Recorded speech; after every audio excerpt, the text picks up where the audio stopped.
자, 사실 이제 하려고 했던 이것은 무엇을 의도하고 있냐면 여러분들이 한 응답이 아마 개별 응답들은 썩 정확하지 않을 수도 있어요. 그렇죠? 뭐 정확한 사람도 있겠지만 많은 분들이 부정확하게 적었을 겁니다.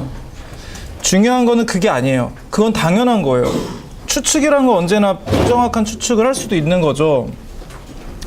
여기서 궁금한 건 뭐냐면 그렇게 했을 때 그 결과를 전부 다 평균 냈을 때 혹은 전부 다 모았을 때 그 중앙값들이 얼마나 정확하냐는 거예요. 그 얘기는 또 다른 얘기잖아요. 그렇죠? 언제나 가장 잘 맞춘 사람과 가장 못 맞춘 사람이 있을 겁니다. 그건 중요하잖아요. 여기서는.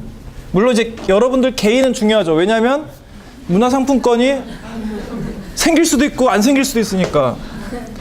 하지만 이런 걸 하고 있는 이유는 사실 거기에 있는 겁니다. 그래서 어디 한번 이제 길이 맞추기가 한번 구해보자 이거죠. 그럼 제가 지금 잠깐 데이터를 다 받았어요 방금. 그리고 이게 참값도 나왔으니까 에버리지가 지금 71cm가 나왔습니다. 자, 그러면 일단은 개인정보 보호를 위해 얘를 숨기고, 왜냐하면 이제 나쁜 추측을 볼 거거든요. 아래쪽을 쭉 내려서 위에는 좋은 추측이 있어. 지금 추측이 정확한 순으로 나열한 거거든요. 뒤를 보자. 점점 멀어지죠? 심하게 멀어지면 뭐가 나올까? 30cm도 있고 30이면 두 뼘인데 그다음에 140cm도 있고 이분들 나무라는 게 아니에요. 이거는 당연한 항상 그래요. 항상. 사실은 예전에는 너무 심하게 큰 숫자가 나와서 걔는 양해를 구하고 뺀 적도 있습니다. 단위를 착각한 게 아닐까. 그리고 뭐 3.1 이런 것도 있었어요. 아마 미터 단위를 착각한 걸 수도 있는데, 사실은 이거는 나중에 한번 박스 파플리라고 해서 그 실제 있었던 실험과 구조가 같아요. 근데 그 실험에서 뭘 했냐면 소를 보여줘요. 이렇게 앞에 소 한 마리가 운모하고 있어요. 그리고 사람 수는 780명 정도, 되게 많이 있죠. 그 사람들한테 이 소를 도축해. 그러면 이제 그 고기가 나올 거 아니에요. 그 고기의 총중량이 얼마일 것 같아? 라고 물어봤어요. 자, 그래서 이제 응답한 걸 보면 780명이니 얼마나 별의별 값이 다 나오겠어요. 그것도 그냥 무게도 아니고 도축한 소의 무게이니 더더욱 그렇겠죠. 그런데 거기서 그 1907년에 했던 실험이었거든요. 결과가 되게 놀라웠습니다. 뭐냐면 오차율이 0.1%가 나왔어요. 그러면서 이제 그 실험에서는 다른 그것도 있었는데 뭐냐면 전문가들, 소수의 전문가들, 10명 정도의 전문가들, 그러니까 소 전문업자들한테도 똑같이 했는데 그 사람들의 추측이 오히려 좀 더 멀리 있었어요. 그래서 비전문가인 다수의 추측이 굉장히 정확할 수도 있다. 그래서 박스 파플리라는 말은 논문의 제목인데 라틴어로 보이스 오브 피플이라는 뜻이에요. 그러니까 사람들의 그 추측이 하나하나는 부정확할지 몰라도 그게 에그리게이트 되면 꽤나 정확할 수도 있다 라는 거였습니다. 그래서 이 실험은 사실 다양한 그 베리에이션이 있어요. 이렇게 길이 버전도 있고, 뭐 사실은 모든 불확실한 것들에 대해서 다 할 수 있죠. 그럼 경제학으로 지금 뭘 할 수 있냐면, 여러분들 난생 처음 보는 물건을 하나 이렇게 보여줘. 이거에 대해서 좀 설명을 하고, 이거에 대해서 얼마 정도 지불할 생각이야? 이렇게 물어볼 수도 있는 거죠. 나중에 할 겁니다. 근데 다짜고짜 해보면 알겠지만, 그 가격을 없다를 보시면 아시겠지만, 그 책에서 얘기하고자 하는 거는 경제학에서 생각하는 리저베이션 프라이스라고 해서 유보 가격이라는 개념이 있습니다. 누구나 머릿속에 이 가격이면 살래, 이 가격이면 팔래 같은 그 숫자가 숨겨져 있다는 거예요.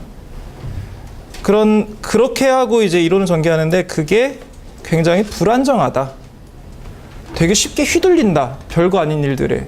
라는 얘기입니다. 근데 우리는 그건 안 할 거고,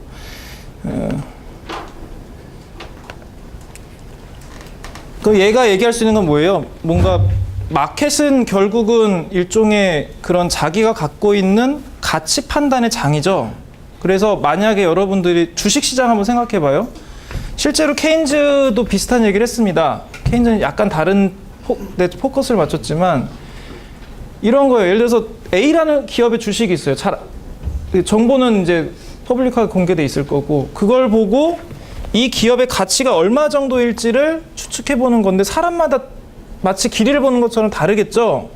어떤 사람들은 엄청 낙관하는 사람도 있을 거고 되게 비관적인 사람들도 있을 겁니다.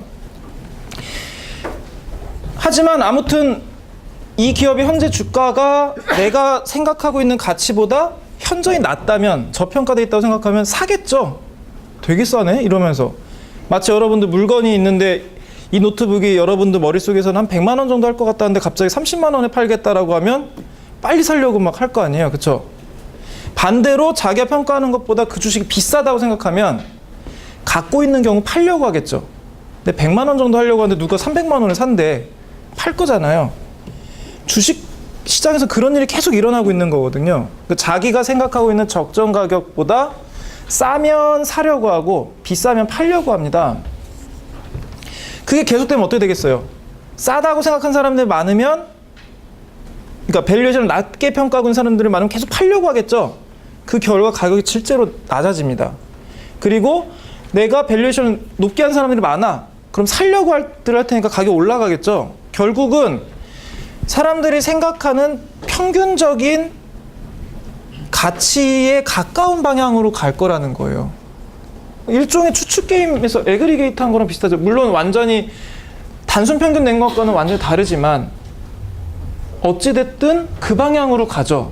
정보가 취합된다는 거예요. 일종의 가중평균을 하면서 합쳐진다는 겁니다. 그 밸류에이션이 정확할 가능성이 있다는 거예요. 사실 이 실험이 계속 얘기하고 있는 거는.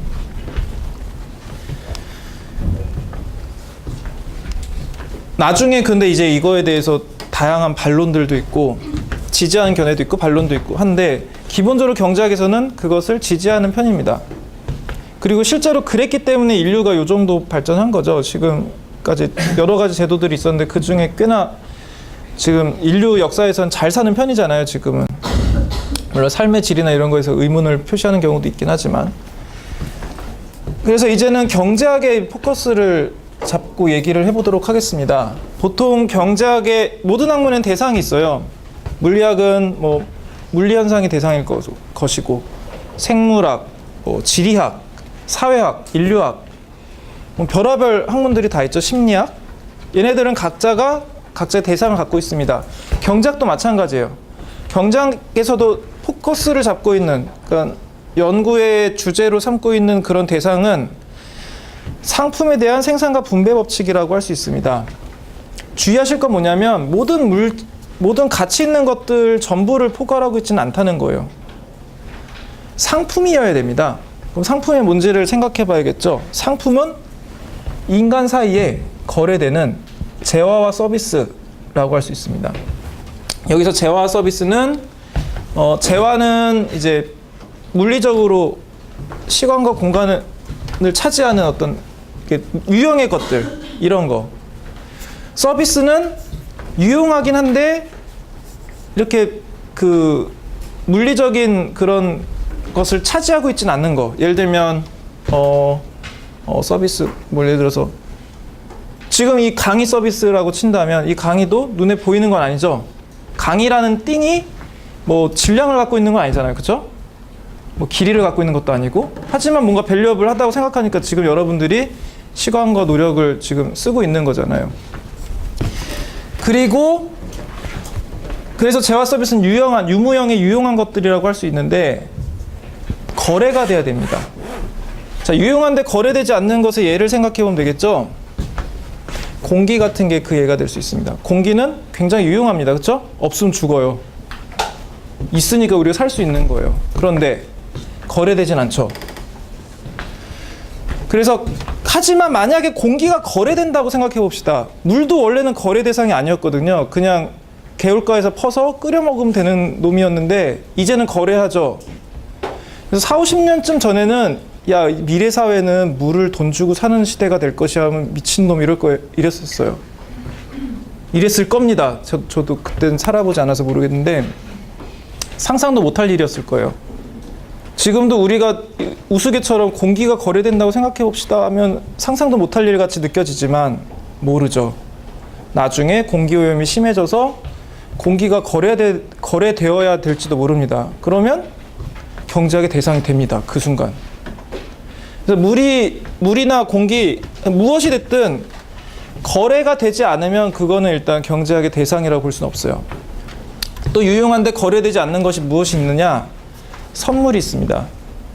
예를 들어서 여러분이 여러분 친구한테 야 생일 축하해 이러면서 선물을 줬어. 이거는 거래가 아니죠.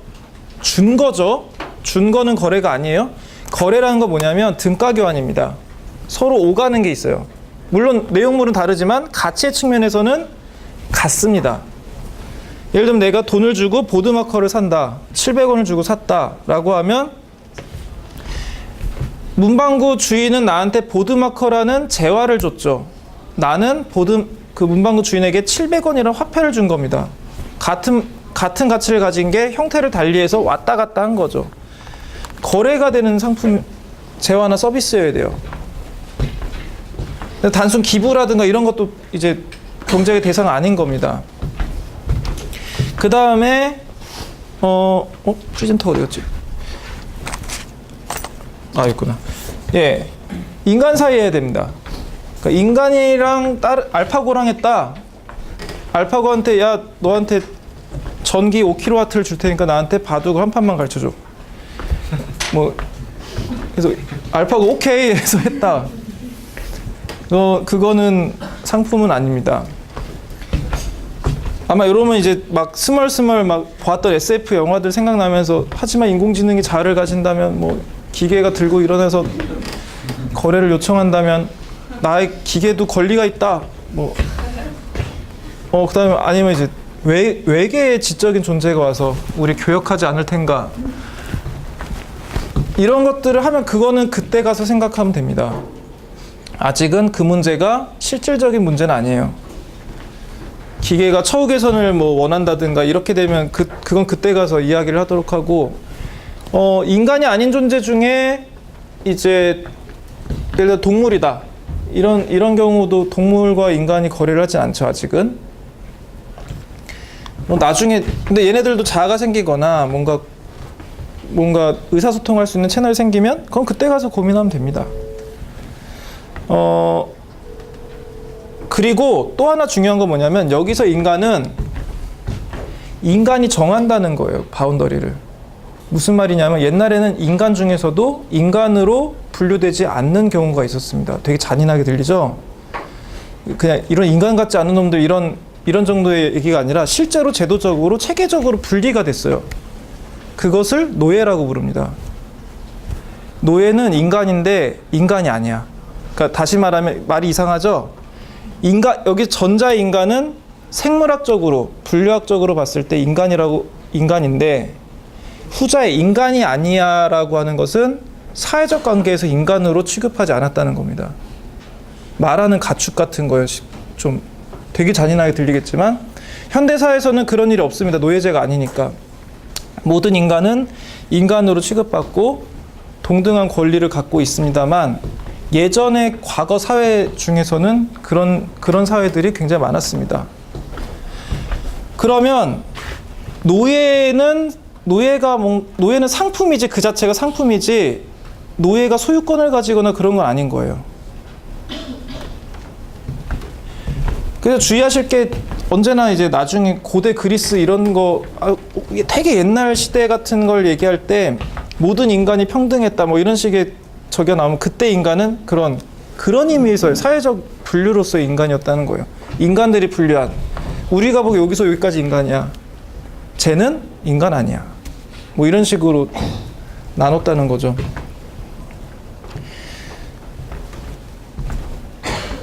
물론 이것이 유일한 규정은 아닙니다. 경제학의 대상을 훨씬 더 폭넓게 잡는 경우들도 많아요.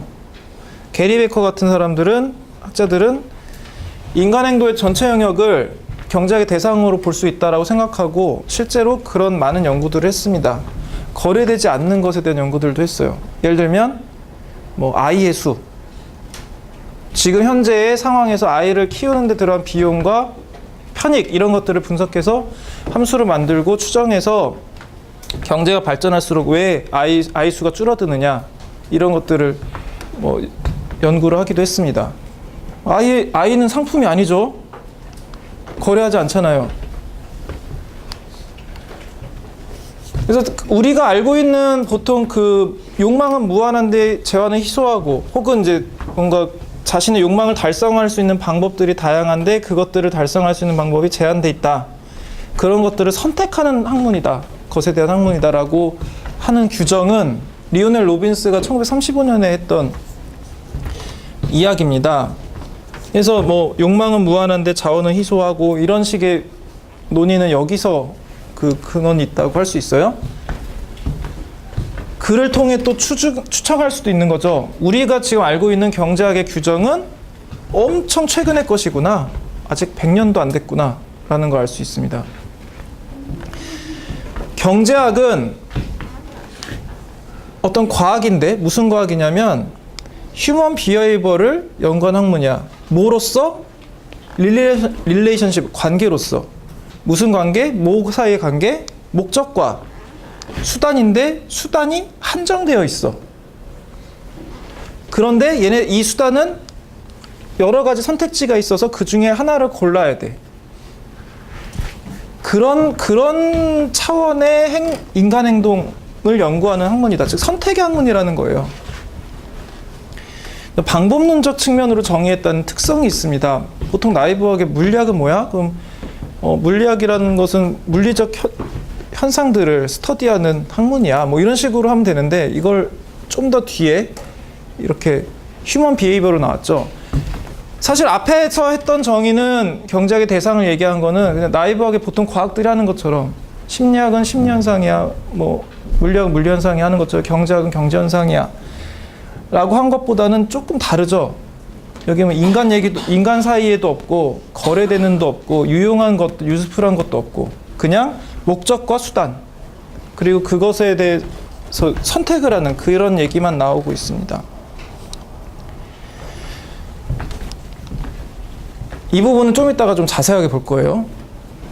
특히 희소하다는 측면에 있어서 이제 왜 희소한지, 진짜로 희소한 건지, 희소한 것의 맥락을 좀 더 탐구해 보려고 합니다. 좀 이따가.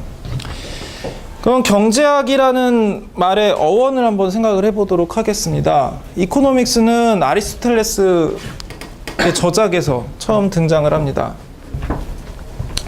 그래서 오이코스라는 말과 이코노 부분의 어원이 오이코스예요. 그리고 NOM 이 부분이 노모스, 다스린다는 뜻이 있는 걸로 알고 있습니다. 그 다음에 ICS, X로 끝나는 거는 많은 학문들이 X로 끝나죠. 피직스 그런 것처럼. 그래서 가정관리학이라고 할 수 있어요. 번역을 하자면. 그래서 가정의 재화 서비스를 지혜롭게 사용하는 이치를 탐구한다 라는 정도의 의미로 사용을 한 겁니다. 중요한 건 뭐냐면 그럼 이게 무슨 가와 만사성 이런 거 같은 건가라고 생각하시면 안 되는 게 여기서의 가정, 하우스홀드라는 것은 경제의 기본 단위였다는 거예요. 저 당시에는 기업이라는 개념이 없었어요. 그럼 가정들이 기업의 역할을 했던 겁니다. 그럼 아니 엄마 아빠 자식이 인형에 눈 붙이고 있나 그런 게 아니라 이때는 대규모의 장원을 갖고 있고 노예를 거느리고 있는 거죠. 그리고 신분 시스템이 있으니까 그 하위에 이제 종사하는 수많은 이제 노동 단위들이 있었던 겁니다. 그래서 가정의 재화 서비스는 결국 현대식으로 번역하면 일종의 기업 같은 체계의 재화 서비스를 지혜롭게 사용하는 겁니다. 거기에다가 가정의 구성원들은 소비자이기도 하니까 사실 결국 생산자와 소비자에 대한 얘기인 거죠. 중요한 건 뭐냐면 그럼 우리의 지금 뜻과 비슷한 것 같은데 여기 가정의 재화 서비스에는 뭐가 빠져 있냐면 금융이 빠져 있습니다. 그래서 화폐 획득이나 부의 취득, 금융이익 추구 같은 것에는 다른 단어를 썼어요. 그러니까 이 아리스토텔레스가 얘기했던 이코노믹스에는 포함이 돼 있지 않았습니다. 다른 단어를 썼는데 그게 화식술이에요. 화는 화폐의 화자고 식은 심는다는 뜻입니다. 돈을 심어. 어떻게 심어요? 빌려주는 거죠. 그렇게 하면 시간이 지나서 무럭무럭 자라서 이자가 붙어서 다시 오는 거죠. 크레마티스틱스라고 부릅니다. 그래서 아트 오브 게팅 리치. 많이 느낌 오는 말이죠. 일종의 뭐 재테크인 거죠. 그래서 여러분들도 재테크 하는데 자, 노동을 열심히 해서 일단 돈을 벌고 이렇게 시작하지 않잖아요. 어떻게 투자할 건지, 어떤 형태로 투자할 건지 이런 얘기를 하죠. 금융 얘기입니다.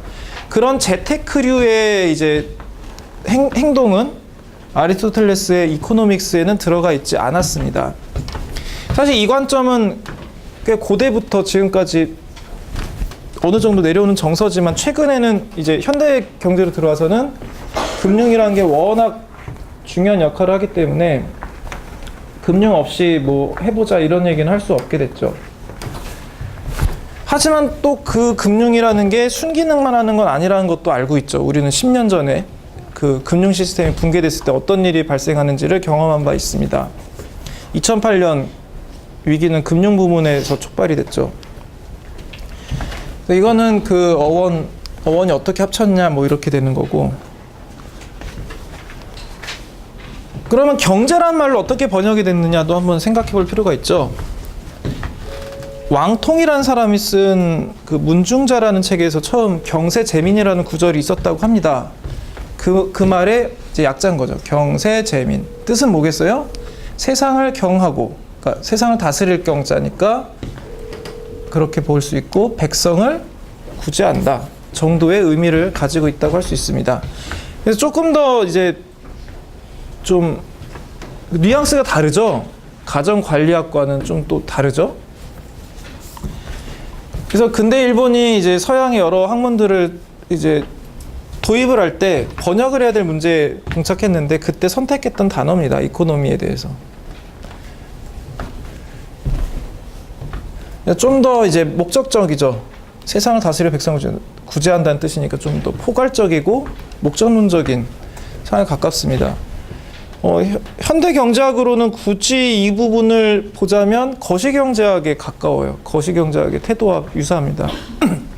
그냥 거시경제학에서는 결국은 제도를 어떻게 설계를 해서 좀 더 원활하게 그 경제 플로우를 유지할 것이냐 이런 거에 관심을 많이 가지거든요. 자, 그러면 이제 그 개인의 선택에 대한 기본 원칙들을 하나씩 검토를 해보도록 하겠습니다. 보통 많이 얘기하는 것이 선택학문이라고 있잖아요. 경제학에서 이 선택의 대전제를 이야기하는 것이 자원은 희소하다. 이거는 자명하죠. 어떻게 보면 자원이 유한하다는 자명하죠. 근데 희소한가는 좀 얘기가 달라집니다. 예를 들면 자원 중에 공기라는 자원을 생각해 봅시다. 공기 자원도 유한하죠. 총 공기량이 있을 테니까 지구가 붙잡아 두고 있는. 근데 우리가 숨 쉬고 살기에는 충분하잖아요. 그러니까 공기가 희소하다고 하진 않아요. 그렇죠? 희소하다는 건 이렇게 사용으로 필요로 하는 양보다 적다는 뜻입니다. 그런 얘기고, 그 다음에 둘째, 실제 비용은 기회비용을 고려해야 된다. 셋째, 경제학적으로 최저값은 옵티마이제이션을 할 때는, 그러니까 최적화라는 걸 경제학에서는 항상 하는데 한계라는 개념을 통해서 구할 수 있다라는 얘기고요. 이거는 좀 방법론적인 얘기죠. 네 번째, 경제 주체들은 합리적이다. 이익이 될 행동은 하지 않을 이유가 없다. 즉 항상 한다는 겁니다. 반대로 손해가 될 행동은 절대 하지 않습니다. 이게 이제 합리적이다라는 것의 뜻이고, 그 모든 경제 주체들은 합리성을 따른다라는 이야기입니다. 하나씩 살펴보는데 특히 이 부분을 좀 주의 깊게 보려고 해요. 진짜로 희소한가? 일단 이 욕망은 무한한데 제어가 한정됐다. 제어가 유한한 건 맞지만 한정됐는지는 모르겠어요. 근데 욕망이 무한하다면 얘기가 달라지죠. 욕망은 무한하다면 반드시 욕망에 비해서 재화는 유한하니까 작을 수밖에 없잖아요. 그럼 무조건 희소하다는 추론이 가능하죠. 그런데 재화가 유한하다는 것은 확실하니까 욕망이 무한한지를 검토하면 되는 겁니다. 진짜로 우리의 욕망은 무한한지를 한번 사고 실험으로 탐구해 봅시다. 내 자신의 욕망을 한번 생각해 보세요. 자, 어떤 유용품을 가지고 여기서는 이제 얘를 이렇게 딱 주면서 네가 원하는 만큼 줄게 라고 제안을 했어요. 그리고 그게 가능합니다. 가능한 상황이라고 생각을 해보세요. 자, 몇 개를 원할 것인가? 머릿속으로 한번 생각해 보세요. 진짜로 그 제안을 받았다고 치고. 확인할 필요는 없을 것 같고 아마 크게 두 부류로 나뉠 겁니다. 일단 유한한 개수를 원하는 것과 그다음에 무한한 개수를 원하는 케이스가 있었을 거예요. 혹은 무한이나 다름없는 숫자, 그러니까 말도 안 되게 많은 숫자, 아니면 한번 질문 다시 해서 얼마나 줄 수 있는데 그 줄 수 있는 최대값을 달라, 이렇게 하는 사람들은 무한 클래스에 속할 수 있고, 그다음에 뭐 2개면 적당하겠다, 하나 화장실에 두고 뭐 방마다 하나씩 두고 뭐 이런 식으로 생각해서 자기가 감당할 수 딱 요 정도면 적당하겠다라고 생각한 그 두 부류가 있을 거예요. 첫 번째 부류는 뭐 유한한 적이니까, 욕망이 유한한 거니까 오케이 그냥, 그리고 왠지도 알겠죠. 이제 무한이 달라는 요 케이스가 문제죠. 그런 사람들은 욕망이 무한한 거죠, 말 그대로. 그래서 뭔가 유용품을 주면 많을수록 좋다는 거예요. 더 줘, 더 줘. 야, 좋아, 다 줘. 많을수록 좋아. 다 줘. 줄 수 있는 대로 다 줘. 이게 무한한 욕망이죠.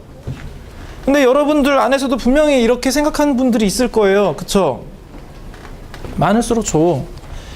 반면 이제 유한한 쪽의 클래스는 딱 몇 대면 적당하겠다. 이건 학교 갈 때 쓰고, 이거는 뭐 저기 어디 친구랑 주말에 놀러 갈 때 쓰고, 하나는 뭐 할 때 쓰고, 뭐 이런 식으로 이제 용도별로 나눈다든가, 세 대면 딱 적당하겠다. 아니면 뭐 아무튼 자기 맘대로 자기가 생각하는 적정량이 있을 거죠. 그런 욕구의 적정량이 존재하는 것을 유한한 욕망이라고 합니다. 본인은 어느 쪽에 속할 것이냐는 거예요. 아마 이제 머릿속으로 정해졌을 겁니다. 자, 그러면 이 무한한 쪽에 이제 나는 포커스를 맞추고 있으니까 똑같은 질문을 다시 한번 할 건데, 조건을 약간 수정해서 질문을 다시 한번 해보도록 하죠.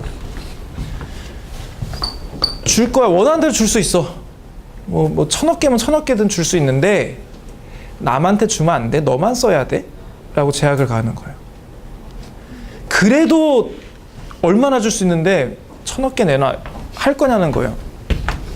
너만 쓸 수 있는데 양도를 할 수 없어. 주면 안 돼. 대가를 안 받고 줘도 안 돼. 그러니까 어떤 형태로든 줄 수, 다 너만 써야 돼. 그러면 이쪽 클래스가 사라지죠. 그 말은 남한테 줄 수 있는 가능성이 뭔가랑 연관이 있다는 걸 알 수가 있죠. 자, 여기까지 일단 얘기를 했습니다. 그럼 혹시 뭔가 많으면 많을수록 좋았던 그런 게 없을까?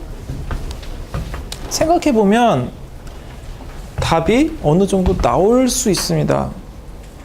자, 일단은 그 자체, 유용품의 그 자체 욕망은 무한하기가 어려워요. 뭐 태블릿 PC도 아까 예를 들었던, 혹은 자동차다. 너만 써야 된다고 하면 사실 적정량이 있습니다. 그쵸? 여러분들 생각하는. 그리고 그 양이 무한할 수는 없어요. 왜냐하면 내가 쓸 수 있는 시간과 그런 여건이 유한하기 때문이죠. 내가 아무리 나는 짜장면이면 비빔국수면 뭐 100그릇도 먹을 수 있어. 무한히 먹을 수는 없죠. 한계가 있는 겁니다. 그래서 이런 일반적인 상품 하나하나를 찝어서 만족감을 측정할 수 있다면, 우리는 이제 앞으로 그 전제를 쓸 건데, 일종의 이제 스카우트 같은 게 있어서 그걸 꼽으면 측정기가 있어서 만족감이 표시가 된다고 가정을 할 거예요. 그걸 유틸리티라고 부를 겁니다. 효용이라고 번역을 하는데, 이 유틸리티를 이제 이게 소비량이에요. 소비량을 늘려가면서 유틸리티를 측정해 보면 보통 이런 모양이 나옵니다. 이런 모양. 그러니까 증가하는데 점점 덜 증가하는, 이걸 컨케이브라고 하는데 수학에서는 위로 볼록이라고도 하고, 또 이런 모양으로 가다가 나중에는 꺾여서 내려가기 시작할 수도 있다는 거예요. 너무 많으면. 너무 많아서 불쾌해질 정도가 되면 그때부터는 더 많이 쓸수록 내려가겠죠. 마치 너한테 태블릿 PC 줄게, 너만 써야 되는 상황으로 뭐 몇 개까지는 와 신난다 이러고 쓰고 있는데 이제 한 12개쯤 되니까 아 이거 충전 관리하는 것도 미치겠고 막 주지마 이러고 막 신경질 낼 수도 있죠. 그게 이제 요 순간인 거예요. 그러면 욕망이라는 건 언제나 늘어났다가 너무 많아지면 떨어지는데, 그러면 가장 욕망이 만족감이 높은 순간이 있겠죠. 요 포인트를 릴리스 포인트, 지복점이라고 부릅니다.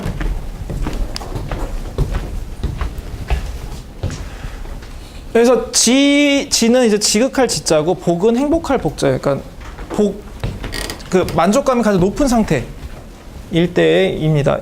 이 상품이 뭔지 모르겠지만 어찌됐든 8개일 때 가장 높은 만족감을 주고 있는 것이죠.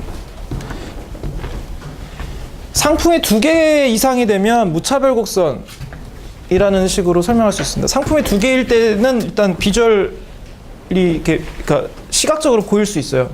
나중에 무차별 곡선은 얘기하겠지만 만약에 두 상품 모두 지복점이 있으면 이런 형태의 모양을 띠게 됩니다.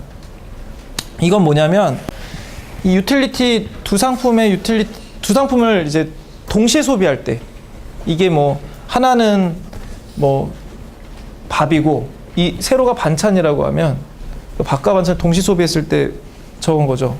그래서 이 동네에서는 둘 다 많을수록 좋고 가급적이면 골고루 먹는 걸 좋아한다는 뜻이에요. 그러다가 예를 들어서 이 동네는 뭐예요? 이게 밥이면 밥은 너무 많아. 그러니까 고봉밥이지 이렇게 밥인데 반찬이 좀 적어. 그런 상태인 거예요. 밥은 너무 많고 반찬은 좀 많았으면 좋겠고, 밥은 너무 많아서 이제 야 이렇게 내가 고봉밥 어떻게 먹으라고 이런 거고, 이쪽은 반대로 반찬만 너무 많아. 막 밥 좀 있었으면 좋겠는데 뭐 그런 상황이고, 이건 둘 다 너무 많아. 밥도 고봉이고 반찬도 너무 많아. 감당을 못할 양이야.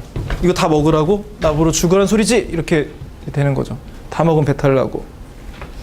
나중에 무차별 곡선도 되게 중요한 모형이니까 자세하게 배울 겁니다. 하지만 화폐 얘기가 되면 얘기가 달라지죠. 화폐는 정말 그야말로 순수하게 많을수록 좋죠. 이거는 여러분들 누구한테 물어봐도 야, 난 딱 5억만 있었으면 좋겠다. 뭐 이런 사람 없을 거예요. 50억 줄 수도 있는데 왜 내가 5억을 받아? 50억 받아. 500억 되면 줘. 얼마만큼 줄 수 있냐 물어봐도 최대한 달라고 하겠죠. 누구나. 화폐에 대해서는 욕망이 무한해요. 확실히. 근데 그러면 화폐에 대한 욕망 무한하구나라고 설정할 수 있냐는 거예요. 사실은 힌트가 다른 데 있습니다. 제가 보기에는 이게 무한한 것은 화폐 그 자체가 아니에요. 예를 들어서 그러면 이런 게 가능하죠. 예를 들어서 여러분들한테 100조를 줬다고 쳐봐요. 진짜 신나는 일이죠. 당장 자퇴하고 빨리 어디 놀러 갈까. 학교 다닐 필요가 없잖아. 내가 학교 하나 세워서 설립해서 가정교육 받으면 되지. 최고의 그 연봉을 주면서. 심심하다 알고 싶다면. 근데 만약에 요 분들은 100조를 받았지만 나머지 모든 사람들은 1000조를 받았다 쳐봐요. 그럼 어떻게 되겠어요? 기분이 나쁘죠? 왜 나는 이렇게 가난할까? 이렇게 생각할 거 아니에요. 뭐예요? 돈의 절대 액수가 중요한 게 아니라는 거죠. 그럼 마치 시험 점수, 수능 점수가 절대 점수가 중요한 게 아니라 뭐가 중요해요? 등급이 중요하죠. 100점 만점에 30점이어도 1등급이면 괜찮잖아요. 그렇죠? 100점 만점에 99점이어도 2등급, 3등급이면 문제가 되죠. 여러분들 익히 경험했을 겁니다. 왜 그런 일이 발생할까요? 99점이면 정말 잘하는 건데 그 과목에 대해서. 그럼 된 거 아니야? 평가를 상대로 하기 때문입니다. 그럼 상대로 평가한다는 건 뭐예요? 등수가 높아야 된다는 거죠. 예를 들어서 뭐 상위 5%에는 들어가야 돼. 그래야 뭐 내가 원하는 뭐 목적을 달성할 수 있어. 상위 5%라는 거는 100명 중에 5명 이내에 들어가야 된다는 거예요. 1000명 중에는 50명. 1억 명 중에는 산수가 안 되는데 아무튼 50만 명인가? 아무튼 그렇게 되는 거죠. 20명 중엔 1명. 아무리 사람이 많든 적든 무조건 희소해요. 상대적인 서열은. 그쵸? 그래서 만약에 내가 높은 상대 서열을 원한다라고 하면 이거의 욕망은 무한할 수밖에 없습니다. 희소할 수밖에 없어요. 왜냐하면 정의상 희소할 수밖에 없는 규칙이잖아요. 돈도 마찬가지입니다. 돈도 절대수가 중요한 게 아니에요. 내 전 재산이 지금 100만 원 뿐이야. 남들의 전 재산이 100원이야. 1000원이야. 이 정도면 100만 원도 떵떵거리고 살 수 있죠. 소득 상위 몇 프로가 중요한 겁니다. 사실 이것도 일종의 상대평가인 거예요. 결국은 화폐라는 것은 그런 유용물들, 상품에 대한 청구권이기 때문에 일종의 그 쿠폰이거든요. 돈도 화폐도 상품 교환권이에요. 일종의. 이상하게 들리시겠지만, 그래서 높은 서열을 가지는 건데, 이 부의 서열이 결국은 사회적 관계 서열이니까 현대 사회에서는 남보다 더 많은 화폐가 중요한 겁니다. 하지만 상품 하나하나, 그러니까 여러분들이 우리가 욕망이 무한하다고 할 때 떠올리는 그 욕망은 유한하다는 거예요. 결국은 우리가 욕망이 무한하다고 하는 것은 이 목적이 상대 서열 상승에 있기 때문이다. 그리고 절대적인 그 소비 욕망은 유한하다. 그리고 만약에 무언가를 무한히 원한다면 그것은 다른 상품과 바꿀 수 있기 때문이다.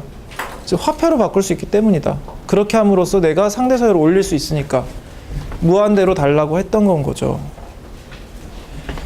그래서 욕망이 무한하다라고 할 때는 그 욕망은 일반 상품에 대한 욕망은 아니다라는 겁니다. 두 번째, 기회비용. 기회비용이라는 것은 이제 이 선택을 하게 되면 선택되지 않은 선택지들이 생기겠죠. 걔네들도 사실은 원래 할 수 있는 선택이었어요. 그러니까 예를 들어서 내가 뭔가 목적을 달성하는데 방법이 크게 3가지가 있다고 칩시다. A, B, C가 있는데 A가 제일 괜찮아. 그래서 A를 선택했어.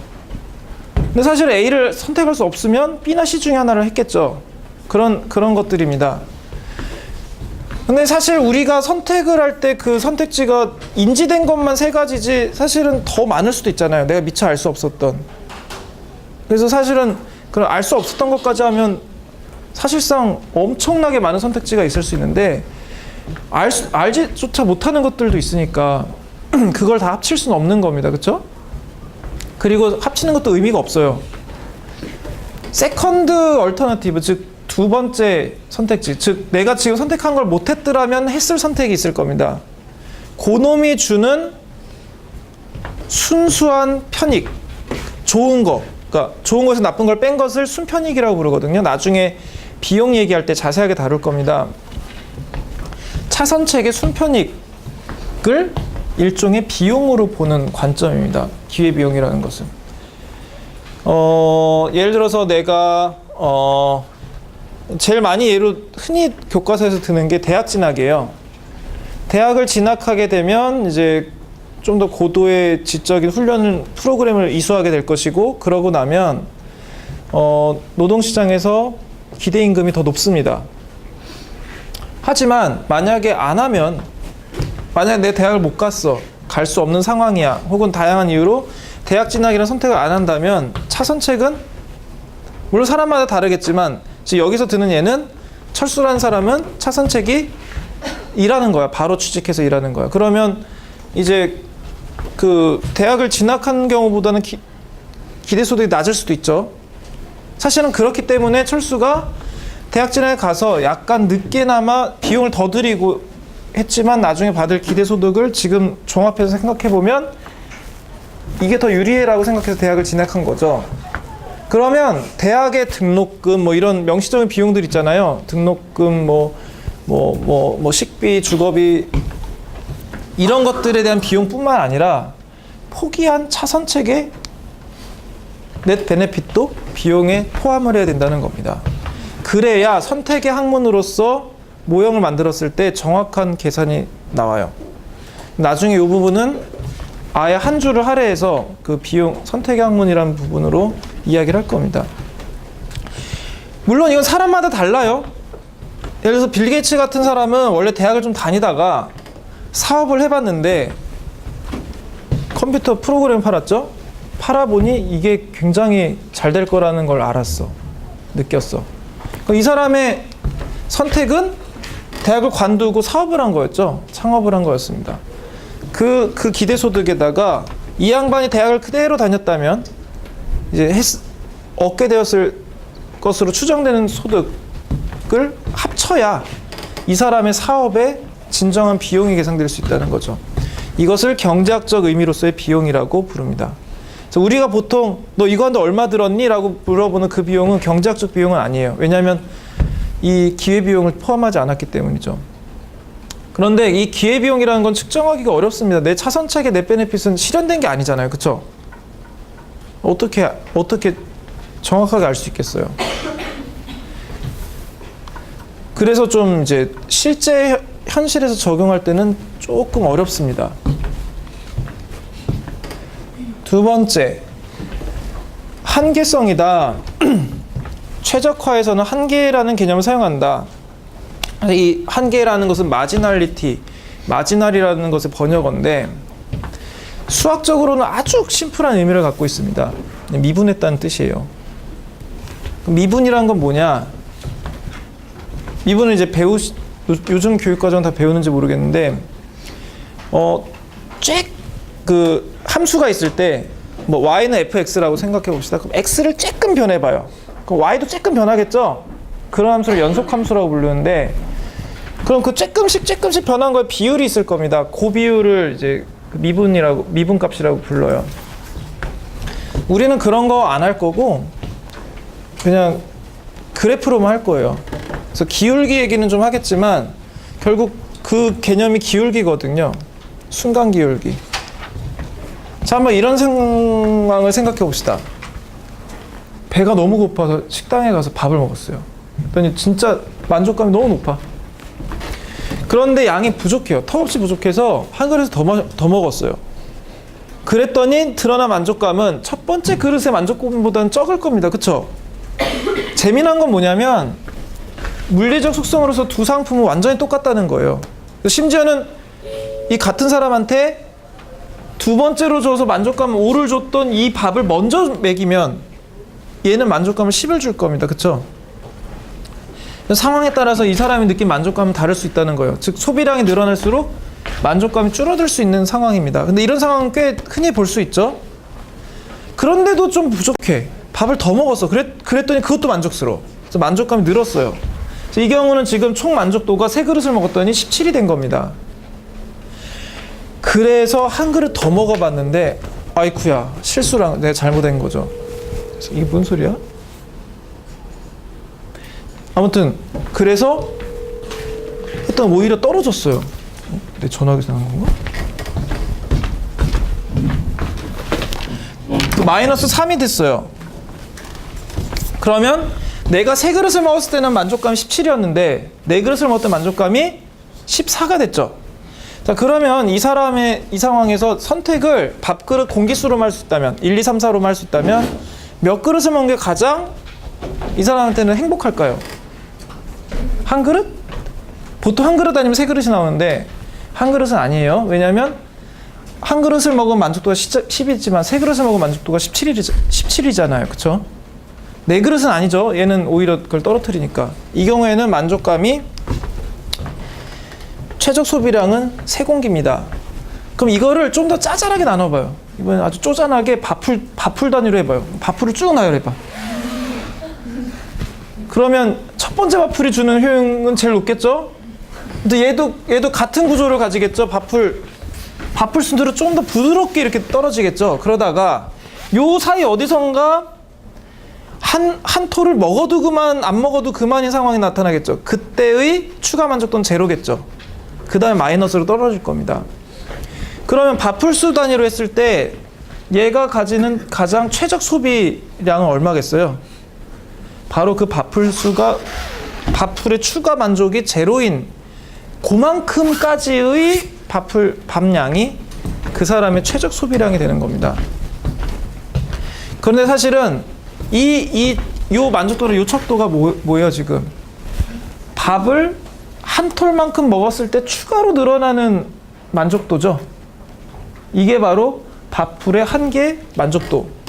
만족도를 경제학에서는 효용이라고 하니까 한계 효용이라고 부릅니다.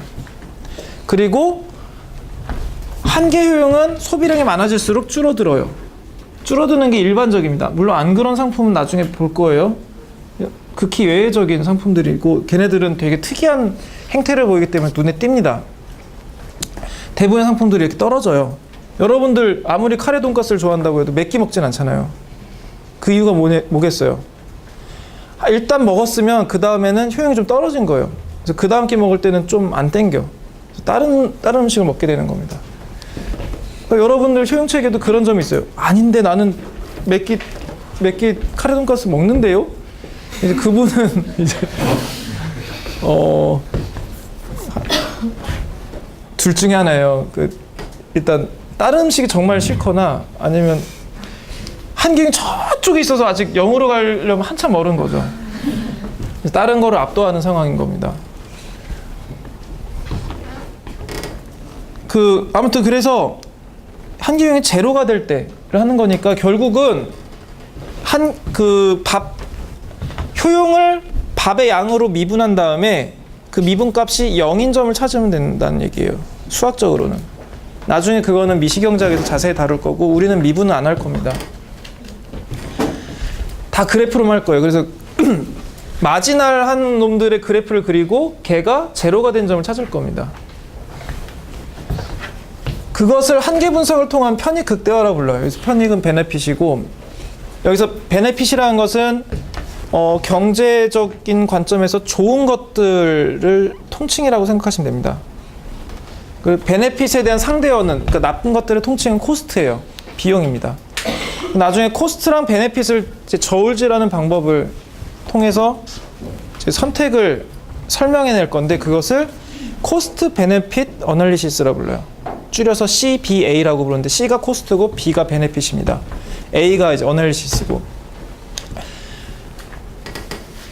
그리고 이런 점도 있어요. 그러니까 절대치라는 것 자체가 사실상 구하기 힘든 개념일 수 있습니다. 예를 들어서 여러분들의 만족감.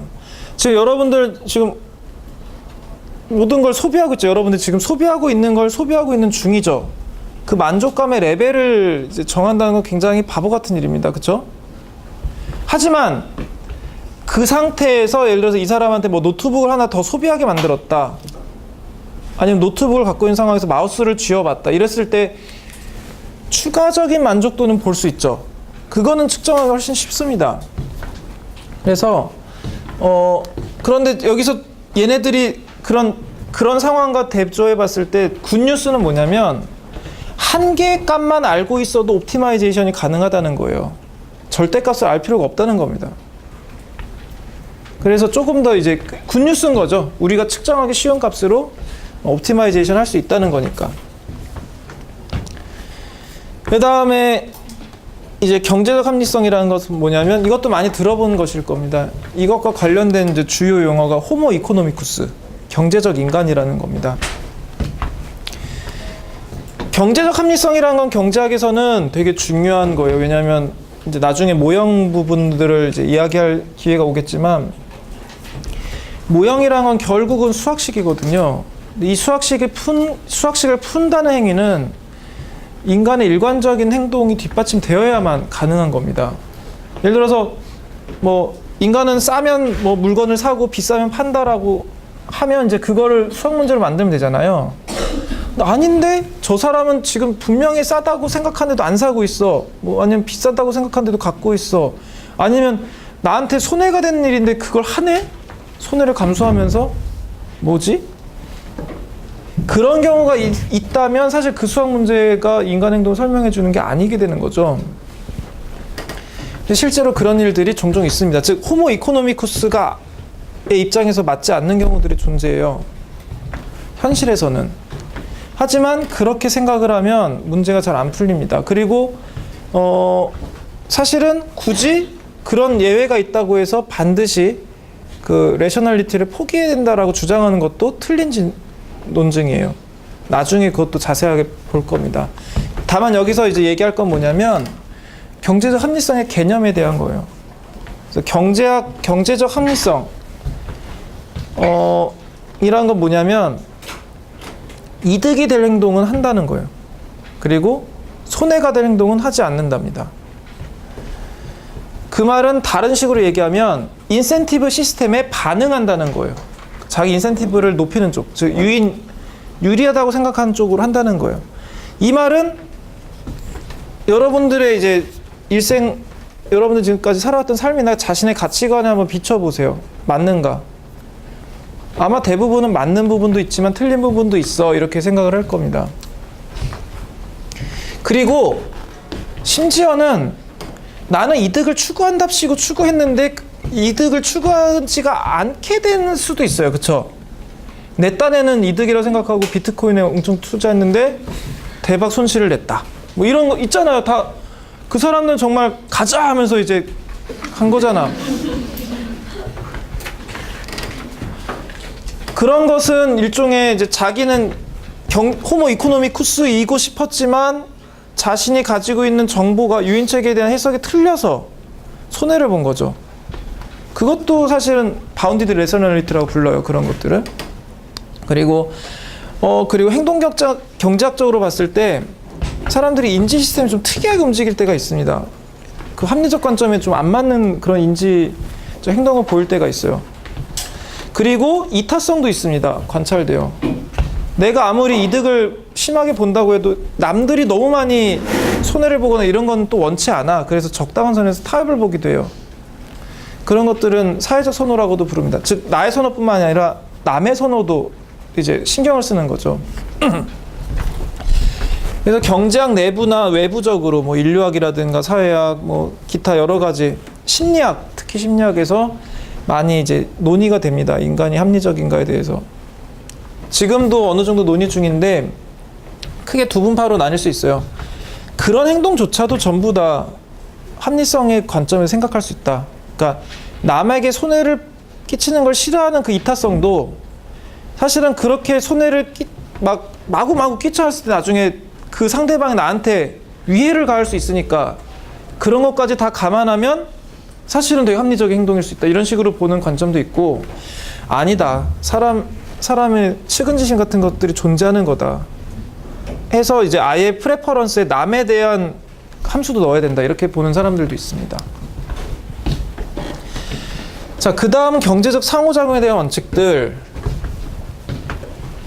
자, 이거는 이제 경제적 상호작용, 즉 트레이드에 대한 얘기입니다. 거래에 대한 얘기예요. 그래서 교역에는, 즉 거래에는 이익이 따른다.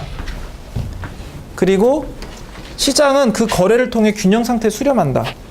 세 번째는 그 과정에서 자원은 가능한 한 효율적으로 사용되어야 하고 그렇게 된다는 얘기입니다. 그렇게 되어야 되고, 그러니까 효율성이 이제 추구되어야 될 목적이라는 거고, 네 번째, 시장은 보통은 그러한 이 목적을 달성한다. 효율성을 달성한다는 거예요.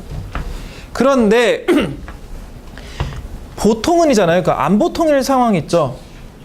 달성하지 못한 상황이 있을 수 있습니다. 그게 다섯 번째 얘기예요. 만약에 그 일반적으로 달성하는, 그러니까 시장이 효율성을 달성하지 못할 경우에는 시장이 아닌 다른 방식, 예를 들면 정부 개입이 그 중에 하나죠. 그런 걸로 문제를 좀 더 개선할 수 있다. 더 나은, 시장보다는 더 나은 상태로 갈 수 있다. 입니다. 그래서 보통 시장주의면 이 4까지만 인정을 하고 5는 인정 안 하는 사람들도 있지만, 대부분의 경제학자들은 그런 예외적인 상황들을 다 이제 받아들입니다. 아주 옛날에는 안 그런 때도 있었어요. 자, 하나씩 살펴보겠습니다. 교육에는 이득이 따른다. 예전에는 사회적으로 분업을 하는 정도가 좀 약했습니다. 왜냐하면 자급자족하는 게 되게 많았거든요. 예를 들면 과거에는 농업이 전체 산업의 90% 이상이었기 때문에 농업은 결국 먹을거리를 생산하는 산업이잖아요. 먹는 게 자기가 저기가 돼. 내가 쌀 심어서 쌀 먹고 고추 심어서 고추 먹고 고추장 담그고 정말 이제 필요한 거 내가 산간지방이라 소금이 없어. 그럼 이제 장터 가서 소금 정도만 사오는 거죠. 의복도 자기가 짜서 입었습니다. 기워서 입고 식량도 조달했고 살 집도 만들었습니다. 직접. 옛날에 무슨 거기 뭐 현대건설이죠. 여기 집 한 채 이런 거 없었잖아요. 그냥 동네에서 다 알아서 해결하고 서로 돕고 돕는 그런 식으로 했었죠. 하지만 지금은 그렇지 않습니다. 굉장히 협소한 부분에서 일을 하고요. 자기가 담당한 부분 정말 전체 경제에서 진짜 작은 부분이고 나머지 모든 거는 남들도 이제 그 좁은 데서 종사하고 있는 것들의 성과를 서로 교환해 나가는 거죠. 그래서 내가 예를 들어서 나는 뭐 건설업자야. 집을 만들어. 집 만드는 중에서도 창문만 만들어. 뭐 이런 식으로 정말 협소하게 하고요. 대신 그 사람은 그렇게 창문을 만들어주면서 얻게 된 그런 이제 대가로 다른 사람들이 만든 옷을 사 입고, 뭐 다른 사람들이 생산한 식량을 사서 먹고, 그렇게 사는 겁니다. 그래서 현대 개인들은 대부분의 시간을 특정 상품의 생산 혹은 특정 그런 부분에 집중을 하고 그것들을 거래함으로써 자신이 원하는 걸 구매하니까 이 분업이라는 게 굉장히 고도화되어 있는 거예요. 그리고 이 분업은 시간이 갈수록 경제가 발전할수록 더 복잡해집니다. 더 협소해져요. 나중에는 너 뭐하니? 나 토목해. 토목 설계야. 그런데 집 짓는 건 하나도 못할 수도 있어요. 설계만 할 줄 알아서. 캐드는 잘하는데 집에 못도 못 박을 수도 있어요. 웃기죠? 어떻게 생각하면? 그래서 분업이 엄청 고도화되는 겁니다. 이것들을 사회적 분업이라고 불러요. 그런데 그럼 왜 경제가 그렇게 흘러가느냐? 그렇게 했을 때 생산성이 높아지기 때문입니다. 이거는 그냥 단순히 그런 지금 말한 그런 경제 현상뿐만 아니라 거의 모든 것들에 다 나타나요. 이거는 무슨 게임인지 모르겠지만 아시겠죠? 뭔지는 알겠죠? 어느 게임 내에 어떤 광장에서 지금 시장이 벌어진 거예요. 아이템 팝니다. 뭐 재료 삽니다. 이런 것들이 있는 거죠. 예를 들어서 내가 게임을 하는데 내가 전사야. 전사를 해서 막 이렇게 파밍을 하고 있는데 마법봉이 똥하고 떨어졌어요. 근데 전사인데 마법봉을 휘두를 수 없잖아. 그쵸?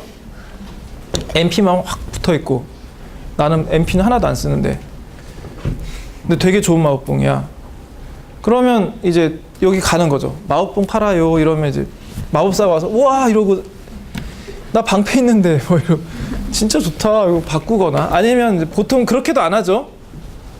이제 돈 같은 걸 매개로 합니다. 화폐를 매개로 해서 사죠.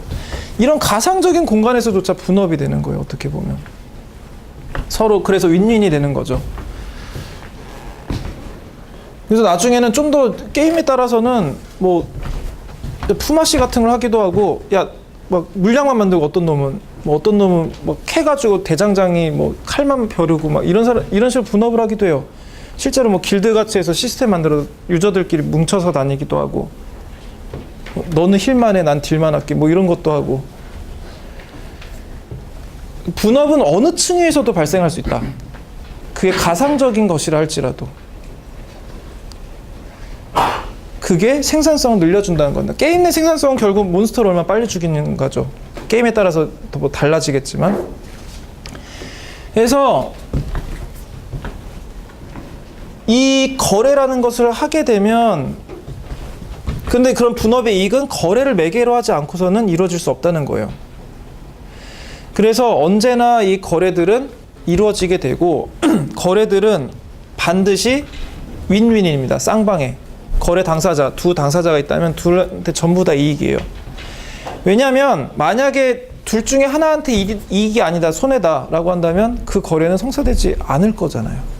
그러니까 성사된 거래가 있다면 그 성사된 거래들은 전부 다 자기한테 이익이기 때문에 한 겁니다. 그때의 소비자 측 이익을 소비자 잉여라고 부르고 공급차 측 이익을 공급자 잉여라고 부릅니다. 그래서 이런 이런 이득은 어떻게 이제 계산할 수 있냐면, 일단은 사람마다 이 상품을 살 수 있는 최대 가격을 한번 측정을 해보는 걸로 시작을 할 수 있어요. $1,000, 1,000만 원에 살 사람 했는데 한 명 나왔어. 진짜 급한가 봐요. 그쵸? 1,000만 원이라도 살래 이런 사람이 있고, 100만 원 살 사람 3사람이 사겠다 했어요. 뭐 그런 식으로 금액을 계속 낮춰가면서 물어봐요. 그러면 어떤 일이 벌어지겠어요? 일단은 100만 원에 산다고 한 3명 중에 얘가 들어가 있겠죠. 즉 1,000만 원에 살 사람이 그보다 낮은 가격이라면 반드시 산다는 거예요. 물론 이제 2,000만 원이냐 하면 살지 안 살지 그거는 이제 모르겠죠. 확실한 거는 얘는, 여기 있는 3명은 1,000만 원일 때는 안 사는 사람이었다는 거예요. 그런 식으로 이제 계속 하다 보면 사람이 늘면 늘지 줄지는 않겠죠. 절대 줄 수가 없죠. 그래서 뭐 10,000원에 살 사람이 막 몇십 명, 다 나와 57명이 산다고 그랬어요. 그럼 이런 식으로 얘를 세로축에 두고 가격을, 그다음에 산다고 나선 사람들을 가로축에 두어서 그래프로 찝어보자는 거예요. 그 사이에도 측정을 하게 되면 어찌됐든 이런 모양으로 나오겠죠. 그러면 이 상태에서 만약에 모종의 이유로 시장 가격이 요 수준에 정해졌다고 생각해 봅시다. 잠깐만, 이거 맞지? 3이 아니라 100이죠. 틀렸어요.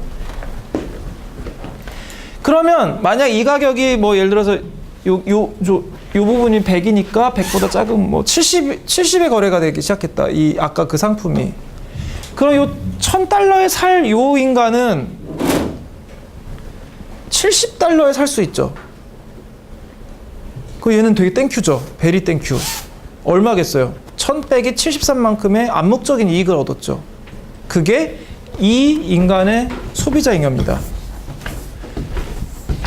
예를 들어서 여러분들이 철물점 가서 삽을 한번 사려고 했는데, 삽이 얼마인지 모르겠는데 내 생각에 한 15,000원이면 적당한 것 같아.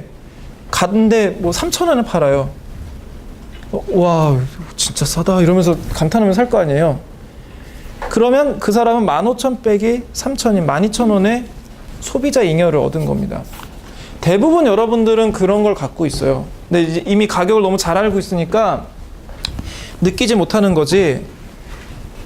사실은 어떤 상품들은 그 물건이 생각보다 비싸더라도, 그러니까 지금 팔고 있는 가격보다 비싸더라도 살 사람들이 되게 많습니다. 그쵸? 하지만 실제로 거래된 가격보다 훨씬 낮아요. 그러니까 여러분들이 그 최대 지불 의사된 가격이 있을 거 아니에요. 그 가격 빼기 현재 가격이 여러분들의 암묵적 이익인 겁니다.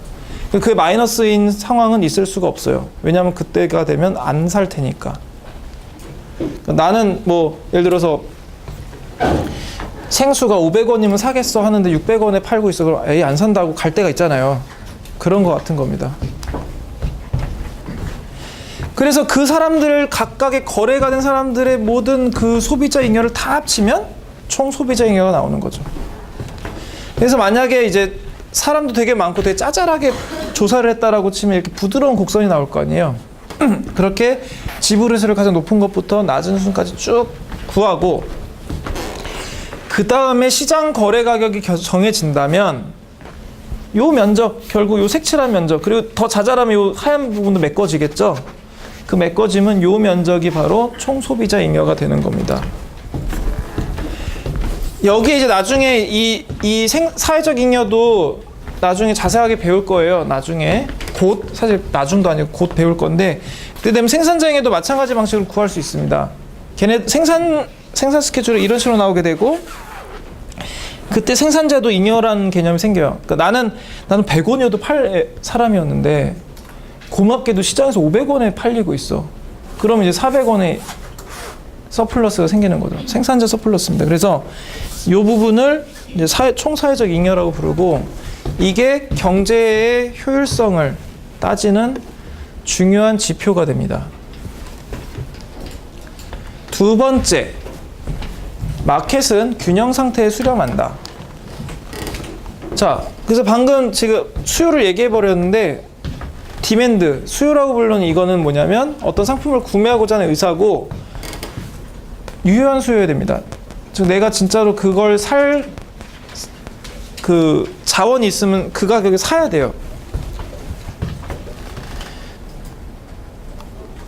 그래서 뭐 예를 들어서 내가 누구나 뭐 우주여행 하고 싶죠.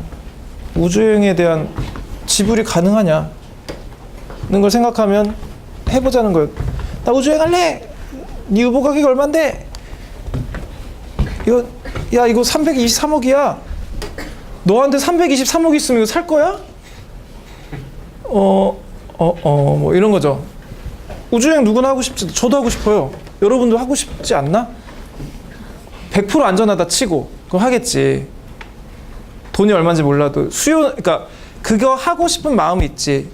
323억이야 할래? 네가 1000억은 있어. 그래서 그 가격이 그러니까 가려면 갈 수 있어. 갈 거야? 근데 323억으로 할 수 있는 다른 것들이 생각나죠? 아마 안 할 가능성이 높을 겁니다. 게다가 실제로는 이 왕복선 가격이 323억도 아니고 하긴 우주여행을 왕복선을 사서 할 수 있는 것만 아니죠. 빌려서 타도 되니까. 실제 가격이 한 10억인가? 뭐 아무튼 있었던 것 같아요. 그래서 실제로 민간 러시아에서 이렇게 우주여행 시켜주고 하긴 하죠. 아무튼 그 구매력 이런 것들을 이제 감안해야 됩니다. 근데 여기서 이제 구매 능력이 없는 경우도 있지만 있어도 안 할 수도 있어요. 그래서 문제가 좀 복잡해요. 그러니까 수요는 결국은 실제 수요는 자기 가격에 자기가 살 수 있어야 됩니다. 그래서 수요 조사를 아까처럼 하게 되면 수요 곡선을 그릴 수가 있고, 여기서 중요한 거는 가격이 낮으면 낮을수록 수요량은 늘어날 수밖에 없다라는 거고요. 두 번째로 가격이 낮을수록 수요량이 높아지고, 이것을 그래프로 표현하면 오른쪽 아래로 내려가는 수요 곡선이 나온다. 이때 가로축은 수요량이고 세로축은 가격입니다. 이 우하향하는 수요 법칙에 반례가 있다는 점은 항상 염두에 두셔야 되는데, 극히 예외적인 거니까 수요 법칙은 되게 강력한 법칙 중에 하나예요. 그냥 진짜 예외 상황 정도로 두고 우하향하는 수요다라고 생각하셔도 크게 틀리지 않습니다. 그 반례에 대해서는 해당 부분을 배우게 될 때 자세하게 다룰 거예요. 디맨드 커브는 디맨드 스케줄을 가지고 구할 수가 있고, 공급 곡선도 구할 수 있어요. 이번에는 이제 여러분들이 이 상품을 갖고 있어요. 갖고 있는 상태에서 그냥 10,000원에 팔 사람, 아무도 안 팔겠죠. 근데 이제 100만 원 팔 사람 몇 명 나와? 1000만 원에 팔 사람 막 너도 나도 팔고 싶어 할 거 아니에요. 자, 보세요. 이것도 구조가 같아요. 10,000원이어도 팔 사람 진짜 급했던 사람이겠죠. 진짜 돈이 너무 급해가지고 파는 사람이 100만 원에 팔겠다고 할 때 100만 원 안 팔 이유가 없죠. 이것도 증가할 수밖에 없는 숫자라는 거예요. 판매자, 공급자 입장에서는. 그래서 얘는 똑같은 축으로 그래프를 그려보면 우상향하는 모양이 나옵니다. 즉 가격이 올라갈수록 공급량이 늘어나요. 줄어드는 게 아니라. 그래서 그걸 이제 그래프로 표현하면 우하향하는 곡선과 우상하는 곡선이 나타나게 되고, 둘이 자, 이 상황에서 현재 만약에 사람들의 수요가 이 상황이고 공급이 이 상황이다 라고 했을 때, 만약에 가격이 이 부분에 있다면, 자, 이 가격의 수요자는 되게 많죠. 공급자는 이만큼이에요. 그럼 어떤 상황이 있어요? 이 마켓은 사겠다는 사람은 무진장 많은데 물건이 적죠. 그에 비해서. 그래서 공급된 이 물건은 벌써 팔렸을 거고, 나오자마자 팔렸을 거고, 누구 파는 사람 없어요? 계속 이런 상황이 되는 거죠. 이 상황에서는 만약에 공급자가 물건을 더 비싸게 내놔도 팔리겠는 걸 생각을 할 수 있죠. 합리적인 공급자니까 얘네들이 그걸 안 할 이유가 없잖아요. 가격 올립니다. 그래도 팔릴 거예요. 그렇죠? 근데 이 상황도 사실은 앞에 상황과 다름이 없죠. 내놓은 물건 다 팔리고 아직도 더 살 사람 있잖아요. 더 올려요. 계속 올릴 겁니다. 반면 이제 현재 상태가 그걸 초과 수요라고 불러요. 현재 상태가 이제 P1 프라임인 상태다라고 한다면, 이번에는 상태가 역전됐죠. 수요는 요만큼밖에 안 되는데 공급이 이렇게 많아요. 그래서 물건이 남아돌게 됩니다. 그래서 시장에 물건은 남아도는데 사는 사람이 없는 상태가 돼요. 이 상태가 되면 공급자는 요만큼은 되게 큰 이득을 얻겠지만, 이 사람들은 이제 물건 못 파는 상태가 돼요. 못 파는 것보다는 파는 게 낫죠. 근데 자기 생각에는 이 가격이어도 팔만하다고 생각하는 사람들이 존재한다는 거죠. 그래서 가격을 낮춥니다. 그래도 사는 사람들이 있어. 계속 낮춰요. 그래서 이쪽에 있으면 가격이 낮아지는 방향으로 가고 이쪽에 있으면 가격이 올라가는 방향으로 갑니다. 그래서 이 상태를 초과 공급이라고 불러요. 초과 공급일 때는 팔리지 않으니까 가격이 떨어지는 방향으로 조정이 되고, 그래서 이렇게 되고, 초과 수요일 때는 아까 말씀드린 대로 가격이 상승합니다. 언제까지? 두 곡선이 크로스된 지점에 이를 때까지. 그래서 이때 가격을 균형 가격이라고 부르고, 이때 수량을 균형 수량이라고, 균형 거래량이라고 부릅니다. 그러면 이 초과 수요일 때는 가격이 올라가고 초과 공급일 때는 가격이 내려가는 이 균형점은 사실 만약에 어떤 모종의 이유로 갑자기 확 이탈했다 치더라도 다시 제자리로 오겠죠. 굉장히 안정적인 균형입니다. 균형의 안정성 측면에서 매우 안정적이에요. 그래서 이거를 이제 개념을 이제 비유하기 위해 이제 이런 비탈길 같은 예를 한번 들어보겠습니다. 비탈길에 공이 존재해. 이거 이제 그 공이에요. 두면 어떻게 될까요? 얘는 떼구르르 굴러가겠죠. 그래서 이건 균형 상태가 아닙니다. 하지만 얘네들이 절묘하게 지금 딱 그 자리에 있다고 쳐봐요.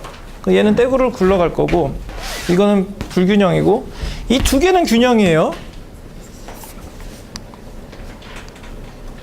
그런데 얘는 어떻게 툭툭 쳐도 그래도 자기 자리를 계속 되돌아오겠죠. 근데 얘는 작은 힘만 다 가해져도 이 균형 상태에서 벗어나겠죠. 그래서 얘네들은 균형이지만 균형의 속성에서 스테빌리티, 즉 안정성이 다르다. 이거는 안정성이 안 좋고 언스테이블하고, 이쪽은 안정적이다, 스테이블하다라고 해서 수식어를 붙이는 거죠.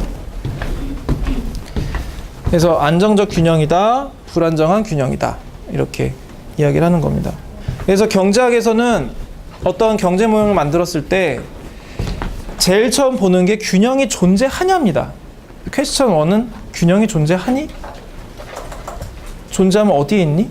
뭐 이런 것들을 물어본 다음에 두 번째 질문은 그러면 그 균형은 안정적이니? 를 물어보는 거예요. 균형의 안정성까지를 보게 되면, 그래서 내가 어떤 모형을 만들었는데 그 모형이 안정적 균형이 존재하고, 그 안정적 균형이 뭐 내가 지금 보고자 하는 왜 만물은 이렇게 가격들이 크게 변하지 않는 경우들이 많은가를 설명한 것이다, 뭐 이런 식으로 이제 얘기를 할 수 있는 거고, 반대로 이런 언스테이블 이퀄리브리엄 모형을 써서 퀘스천을 풀 수도 있습니다. 예를 들어서 왜 이렇게 금융은 이렇게 막 어떤 때는 막 크게 올라갔다 확 떨어지고 뭔가 이게 균형이 없는 것처럼 행동하니? 그걸 이제 불균형 모형으로 불안정한 균형이 존재한다, 뭐 이런 식으로 이제 해석을 할 수도 있는 거죠. 물론 이건 비유입니다. 요 공에 대한 얘기는. 자원은 가능하나 효율적으로 사용한 것이 합리적이다. 그냥 이거는 똑같은 선택지가 있다면 더 효율적인 선택지가 낫다는 거예요. 그런데 문제는 뭐냐면 뭐 그 말 자체에 대해서 이견을 달기는 어렵죠. 더 효율적인 방법이 있으면 그게 낫지. 그러면 효율적이란 게 어떻게 정의되냐라는 걸 생각을 해야 되잖아요. 사실 이게 생각보다 어려운 얘기입니다. 경제학적 효율성은 사실 되게 느슨한 개념이에요. 파레토 효율성이라는 걸 쓰는데, 파레토 효율적이다라고 주장할 때의 정의는, 그것도 수학적으로 정의 내리거든요. 파레토 개선이 불가능한 상태를 파레토 효율적이라고 부릅니다. 그럼 파레토 개선이 뭔지 알아야겠죠? 파레토는 이태리의 경제학자 이름인데 이 사람이 얘기한 거라서 파레토 이름을 딴 거예요. 파레토 개선이란 거 뭐냐면 어느 누구의 편익도 감소시키지 않는 상태에서 최소 한 주체라도 편익을 증가시킬 수 있으면 그걸 파레토 개선이라고 부릅니다. 자, 그게 가능하면 당연히 그 상태가 낫겠죠? 어느 누구도 손해보지 않는데 최소한 한 주체는 나아지니까 그 상태가 더 나은 상태일 거 아니에요. 그런데 그게 더 안 돼. 이제 더 이상 다른 주체들의 편익을 감소시키지 않고는 어느 주체도 더 상태를 개선시킬 수 없어 라고 한다면 그 상태가 파레토 효율적이다 라고 정의 내린 겁니다. 얼핏 들으면 말이 되는 것 같은데 실제로는 그 문제가 그렇게 썩 안 맞을 때가 많아요. 그래서 되게 느슨합니다. 그러니까 되게 정작 우리가 막 고민해야 되는 문제에 대해서 해결을 못 해줘요. 왜냐하면 대부분의 문제들은 파레토 개선이 불가능한 상태거든요. 예를 들어서 극단적인 예로 이런 게 있죠. 한 사람한테 부가 전부 집중돼 있어요. 나머지 사람 부가 제로입니다. 이러면 상태가 되게 안 좋은 상태죠. 그러면 왠지 파레토 개선이 가능할 것 같죠. 더 효율적인 상태가 있을 수 있을 것 같아요. 왜냐하면 그 한 사람의 부를 조금이라도 떼서 나눠주면 엄청난의 총효용 증가가 나타날 거 아니에요. 그런데 그거는 파레토 개선이 아니거든요. 왜냐하면 그 부를 전부 갖고 있는 걔가 부를 떼잖아요. 효용이 감소하거든요. 그래서 파레토 개선이 아닙니다. 그래서 이런 경우조차 파레토 효율적으로 나와요. 즉 무슨 말이냐면 효율성이 공정성이나 공평성을 보장하진 않는다는 겁니다. 그래서 나중에 이제 그 공정성과 공평성에 대해서도 뭐 논의할 상황이 올 거예요. 네 번째, 시장 경제는 통상적으로는 효율성을 달성한다. 이거는 시장 경제가 굉장히 효율적이라는 거죠. 이런 효율적인 효율성 어디서 오느냐? 일단 이 시장 경제는 굉장히 미시적으로 이루어집니다.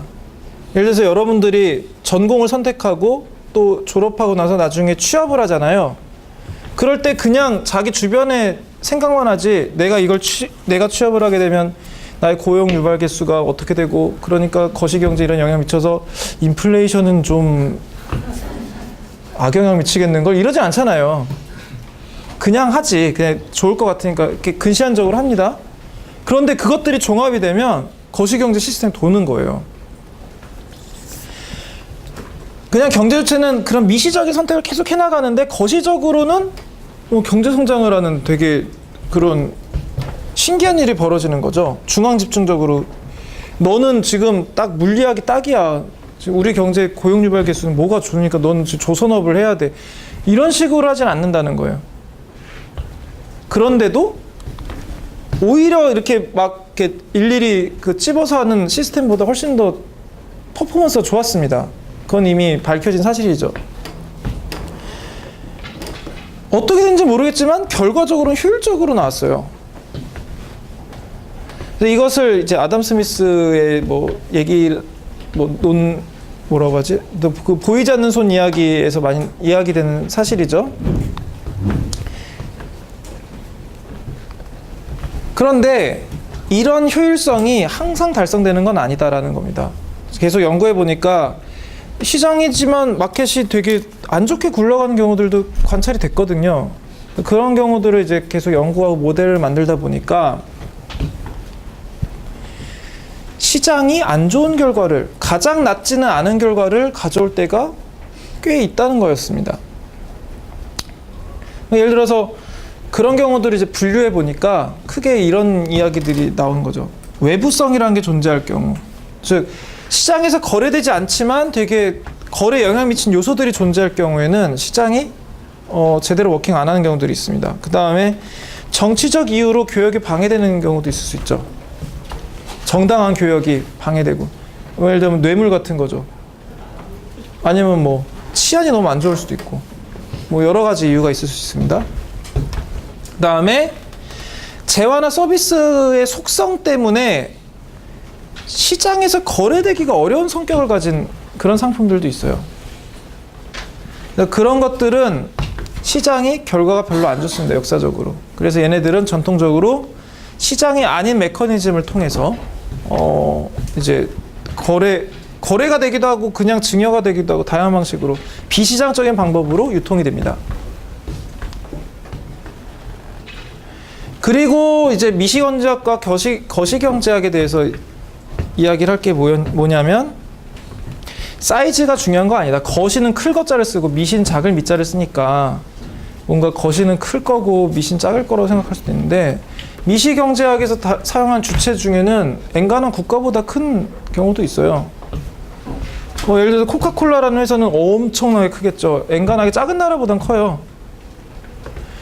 그러면 하지만 그러한 큰 막 수십조를 굴리는 그런 거대 기업이라 할지라도 걔네들의 뭐 연간 계획을 세우는 문제는 미시경제학의 영역입니다. 하지만 아무리 작은 나라라고 해도 바티칸 같이 엄청 작은 나라라 할지라도 그런 나라의 물가는 거시경제학의 대상이 될 수 있죠. 그 나라의 실업률 이런 것도 거시경제학의 대상이 될 수 있고. 사이즈가 중요한 게 아니라 다루는 문제의 성격이 중요하다라는 겁니다. 그래서 개별 경제 주체에 좀 더 포커스를 맞추는 거고 미시경제학은, 거시경제학은 그런 개별 경제 주체의 종합, 애그리게이트된 상태를 본다는 겁니다. 자, 그래서 오늘은 여기까지 하도록 할 겁니다. 그래서 다음 시간에 뭘 할 거냐면 경제 모형, 아까 경제 모형이 어쩌고저쩌고 했잖아요. 그 얘기를 좀 할 거고, 그다음에 데이터를 그 그래프로 표현하는 방법, 시각적으로 표현하는 방법에 대해서 이야기하면서 우리는 그래프를 되게 많이 쓸 거거든요. 그래서 그래프에 대한 기초적인 이해를 해보도록 하겠습니다. 수고하셨습니다.